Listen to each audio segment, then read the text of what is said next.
Hi guys, welcome back to Tina Takes on Scratch Cooking. And today, because it's March 1st, we are going to make corned beef and cabbage. Cut. Hi guys, welcome back to Tina Takes on Scratch Cooking.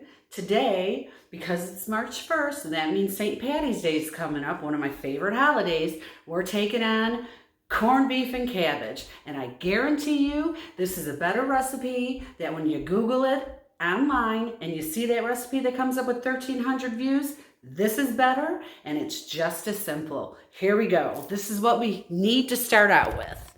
All right, I got a nice corned beef here. It's kind of small. It's only 2.7 pounds. I couldn't really find anything bigger. As you know, when March 1st hits, corned beef goes on sale. So I ran out this morning and I got one. We're going to start with that. I'm going to cut up 2 onions, just roughly chop them up in there. That's it, just very roughly. That's all you need. Put them in. Boom, boom. And I got 5 cloves of garlic here. You know, 5, 6 cloves is good. Throw them in. I like to smush them up first. That's it. There we go. Get them in. Now, I'm going to cut this baby open. I found a really nice looking lean one. Let's see. You want to make sure all that juice goes down to the bottom before you cut this open, because we want that juice to go into the pot. That juice is brining juice and it is very flavorful. I call it slime, but go ahead, get it all in there. Let that run out. And when this is simmering, that's what's going to cause the white, frothy, foamy bubbles to come up. It's this. Now, I know in here, there it is, our little seasoning packet.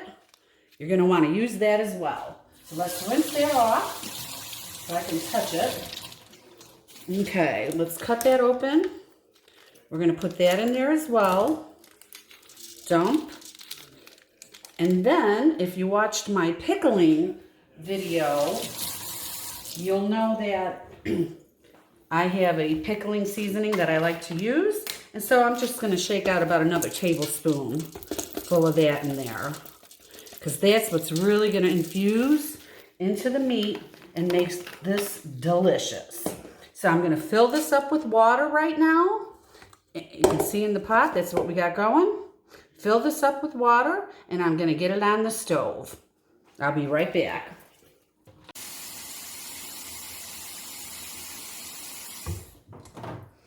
All right, you guys. Here it is. I got it in the water. Fill it to the top. I'm going to put this on medium heat. I'm going to cover it until it comes up to a boil. I want to get it off boil, get it down to simmer as fast as possible. We're not boiling it. We're going to simmer it. So let's just get it up to temperature. Here we go. Okay, guys, I got it filled up with water, and all I'm going to add to this is about, a lot of black pepper. Let's say about a tablespoon. Okay, I'm just going to pour that in. Okay, and we're going to stir this up. We're going to let it get up to a simmer. And if this is 2.7 pounds, I'm going to guess this is going to take about an hour and a half or so, maybe 2 hours. And when we get closer, see that nice fat cap on there, nice and thin. That's what you're looking for when you buy one, because you're paying for the fat. So, you know, if you're paying $5 a pound for it, you're paying $5 for 1 pound of fat. So this is nice and lean. I like it. And I like it when it's thick. And this is the flat cut. Okay. So let's get this up to boil or up to simmer. And let it simmer. Once it starts simmering, we're going to take the lid off of it, and we're going to let it go for about, I said, an hour and a half or 2 hours. All right, we'll be right back. Okay, you guys, we just got this up to a nice boil, so I'm going to turn this down because we don't want it boiling. We want it simmering. Okay, so I'm going to turn that down a little bit. It'll come back down to a simmer. I'm going to show you that the meat is floating. That's a great sign. I'm going to show you that there's some gunk in here. That's great. That's what we're looking for. This looks perfect. This simmer is absolutely perfect. So we're going to let it simmer for about an hour and a half to 2 hours. I check it with a fork. That's how I know when it's done. And I will check in with you every time I check in on it. Okay? See you soon. Okay, you guys, I just wanted to check in with you after an hour of simmering. Okay? It is very, very tough still. I can't even get a fork in it. Okay, so it's still tough. And I wanted to let you know that you do want this to be simmering with the fat cap facing upward, because we're simmering the meat, we're not simmering the fat. And I wanted you to notice, if you can see, there's a lot of stuff floating down in there, okay? A lot of stuff. That's what we're looking for. That's all that foam initially.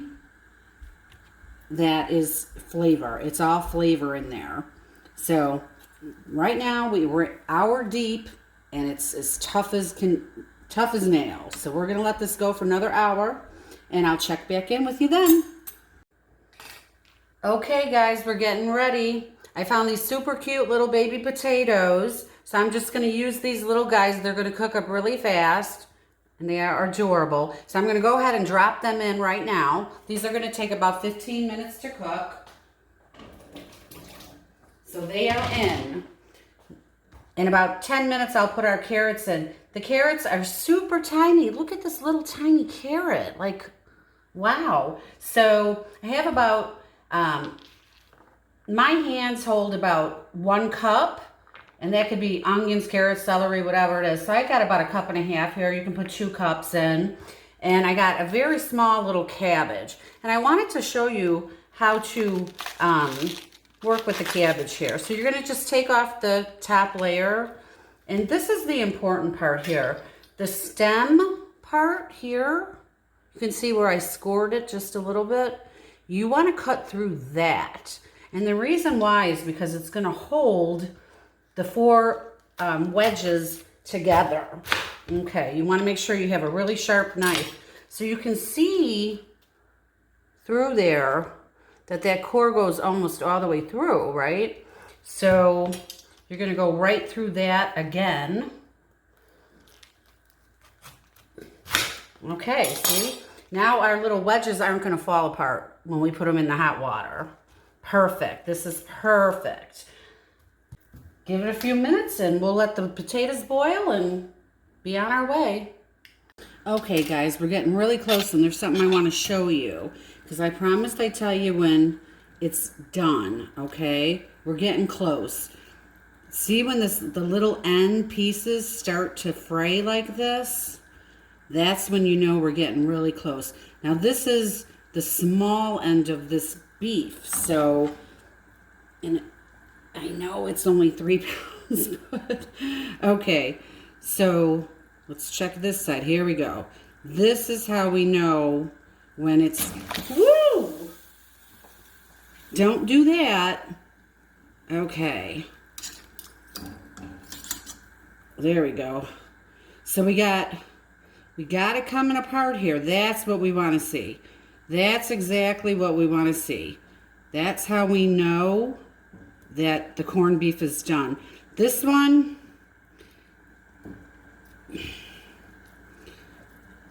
it's still a little tough on the bigger end. You see the shape of this? It's better to see the shape on this side. See that? So I feel like it's still just a little tough in here. So I'm going to let it go. These potatoes are still boiling. But this is how you're going to start to know. I'm going to grab that piece and eat it in a minute. And this is how you're going to know. It's going to start just pulling apart, breaking apart, just like that. That's when you know we're getting done. This one, the middle's got to cook a little bit longer. We got our potatoes in there. We're going to throw our carrots in there in a few minutes.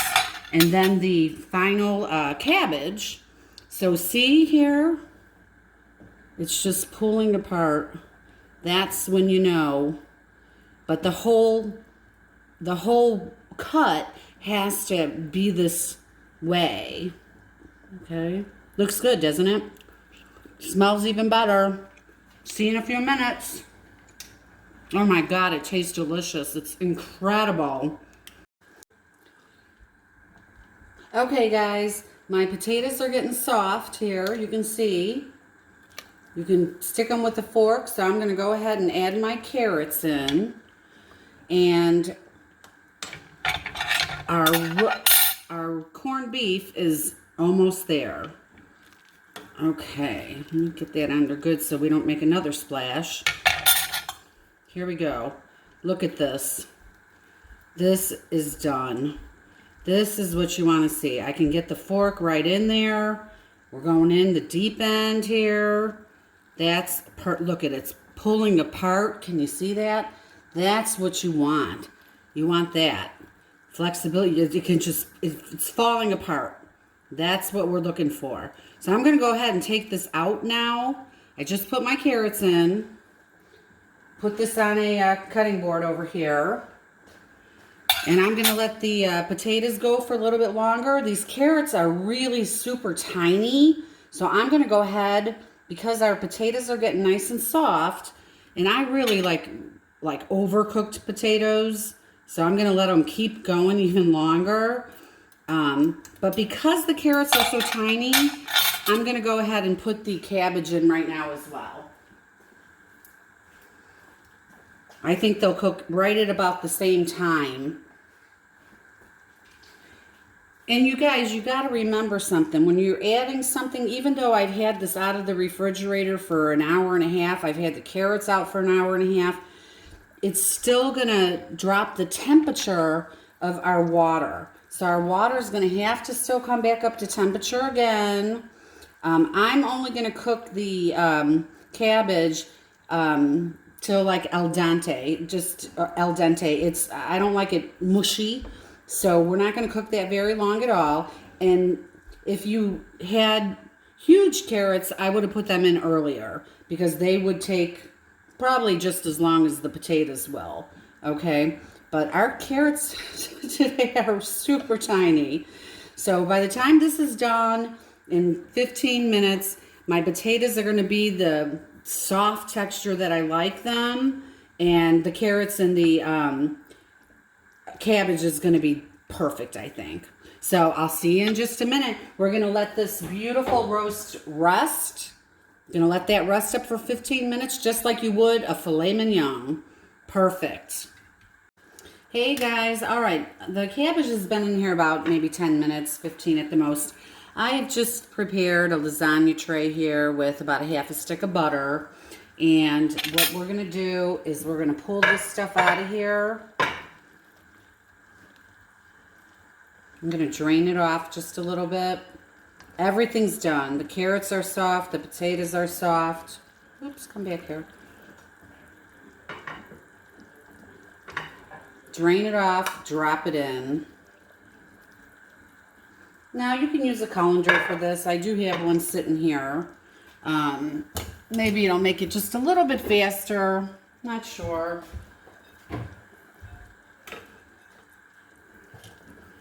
I'll just scoop them out because I'm going to try to get everything out of here at once. So this will make it a little faster for the video purposes. I can smell the cabbage. And we're just going to get these potatoes out of here. There we go. And I have to tell you, when you're eating this, when you come across a coriander seed, it is just outstanding. Just outstanding.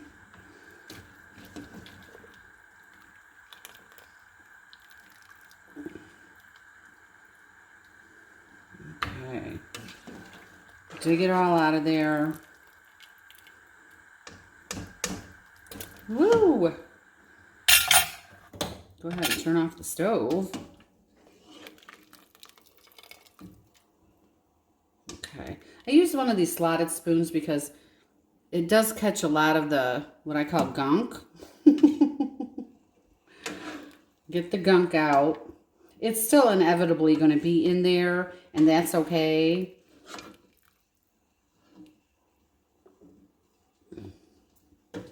Okay.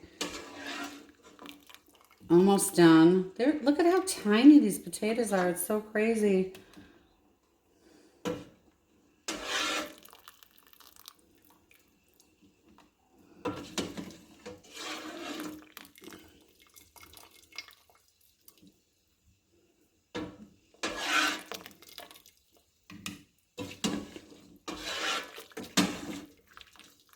Okay, I've got almost everything out of there.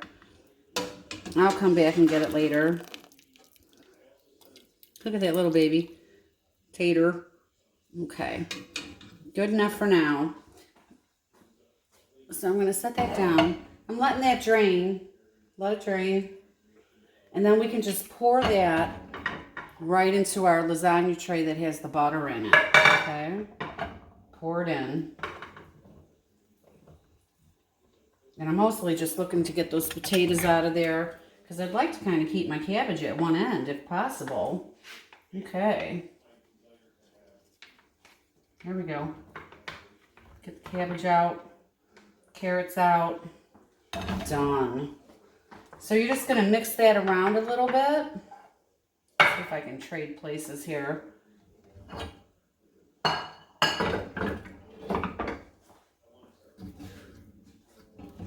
Move the pot out of the way. Okay. I think you can see that pretty well.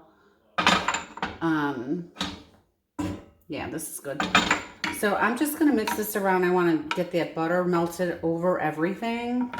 Now, if you recall, guys, we never put salt in this, and that's really important. Don't put salt into the water that you're boiling the beef in, because the brine that they use is pretty salty on its own, okay? I like the cabbage with the butter. That's my favorite. And you might want to even, add a little more butter. This is, a couple times a year recipe, so. But to this, since we did not add the salt, we are going to add the salt now. I'm just trying to get the butter on all sides of everything, okay? So just mix it up just a little bit. Get your butter. And then we're just salt and peppering this, and that's it. And then I'm going to show you how to cut the corned beef, and we'll make a little spot in here for that as well. So at this point in time, I'm going to put a little salt and pepper to taste. And the butter also salts this too. So, but I like salt on potatoes. I'm pretty stingy with the salt, as you'll see. Hopefully, as you watch more and more of my videos, I try to let butter salt it all. But potatoes and eggs, I salt. There we go. Look at that. That is just so nice. I love when the potatoes fall apart. That's what I like to see right there. The potatoes just falling apart. That means when we cut into them, they're going to be perfect. I'll leave a little spot here for the beef, but I want to show you how to cut it now, okay? Tastes so good. Look at that, guys. Perfect. You guys. Okay, guys, sorry about that. I thought we were recording and we weren't, but I wanted to show you that you got to cut this on a bias, okay? So against the grain. So if it's falling apart this way, see that? It's falling apart this way. Then we're cutting it in the opposite direction, okay? That's on a bias. So thought I had this all videoed already, but here we go again. And I have to tell you, this is so tender. And the taste is out of this world, okay? So I just want to get a couple slices for you here. You see that? It's absolutely gorgeous. It's beautiful and it tastes incredible. So here's your meal. Here's your St. Patty's Day meal. There you go. Invite your friends over. Have some cocktails and enjoy. St. Patty's Day, corned beef and cabbage. Woo woo. Please like, share, and subscribe to my videos. I love you guys, and I can't wait to make another video for you because I love teaching you guys these easy recipes. I know some of them are long, like this one today, it takes a few hours, but it's so well worth it. And they're really easy. It's just cooking time. So while your friends and families with an outstanding recipe that you made yourself, and this is Tyna. Tina's cooking from scratch. Tyna takes on cooking from scratch. Please like, share, and subscribe. I will see you guys in a couple of days. I got one last thing to say. You guys, I got one last thing to say. This melts in your mouth. The corned beef is melting in my mouth. It is delicious, and you and your family are going to love it. Enjoy. Cheers. You guys, I have to tell you, this is so soft and so juicy. It is just phenomenal. I went ahead and got a good loaf of rye bread and made a little Sammy, and it is outstanding. I really hope that you and your family enjoy this video, and I really hope that you like it, share it, and subscribe. I hope to see you soon.